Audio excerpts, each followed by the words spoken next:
Welcome to Changing Perspectives. Today I would like to process the emotions around dealing with a gatekeeper, somebody who withholds information from you intentionally so that you cannot gain access.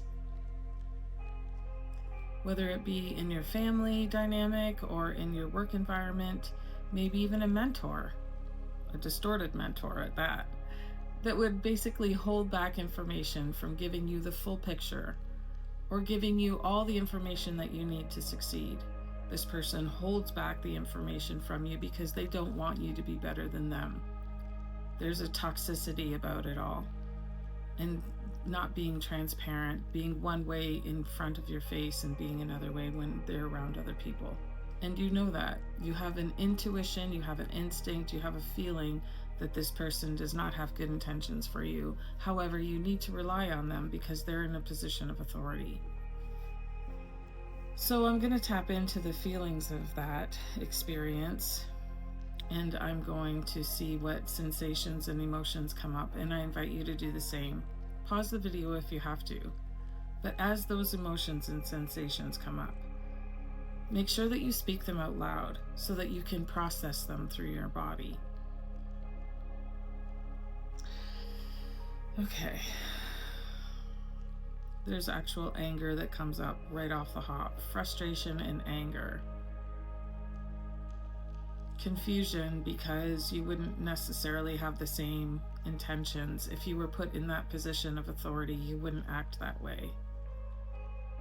So there's this feeling of claustrophobia, of being stuck in a situation where you don't have control.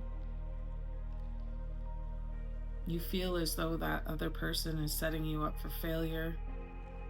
They're giving you just enough information to get your job done, but they're not giving you enough information to succeed beyond what they are capable of.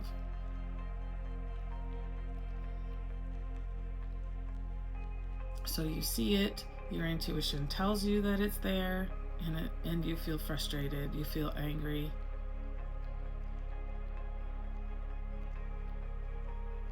Yeah, I just want to grind my teeth. I actually want to move my body and be physical just to get that frustration out, the anger.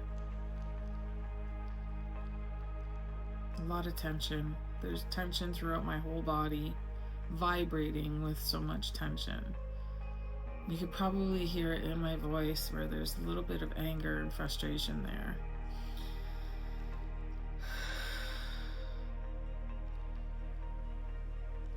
So I'm just going to sit with those sensations because the anger is so overwhelming that nothing else wants to come through.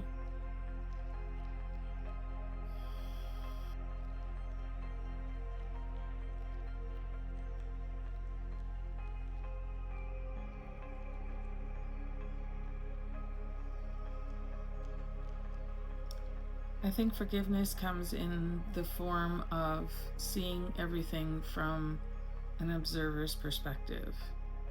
And in this situation, the life lesson here is that there are going to be times when you're going to need to lean on somebody that is in authority. But make sure that that mentor, that person that you look up to that's going to help you, is somebody that's healthy.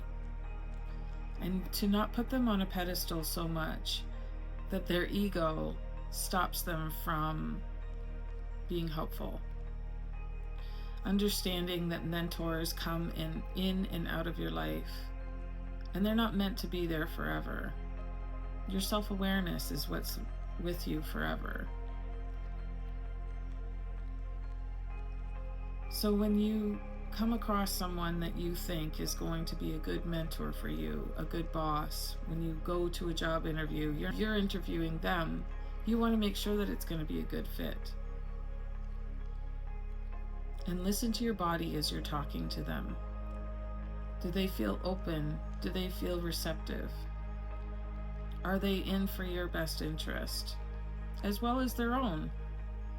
When someone hires you on a job, they hire you for the talent that you have in order to get their job done. You're of value to their company. But some people in authority have deep insecurities, and that's the reason why they're there. They want to try to prove themselves. And you don't want to be in the receiving end of that. So forgiveness comes when you're recognizing that they are insecure people, and that's how they feed their ego, is by trying to control others.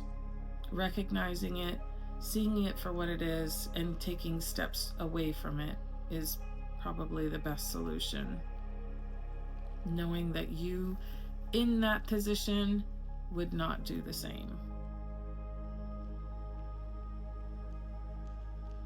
Thank you for joining me today. I hope this video was helpful. Please like, share, and subscribe, and I'll see you on the next one.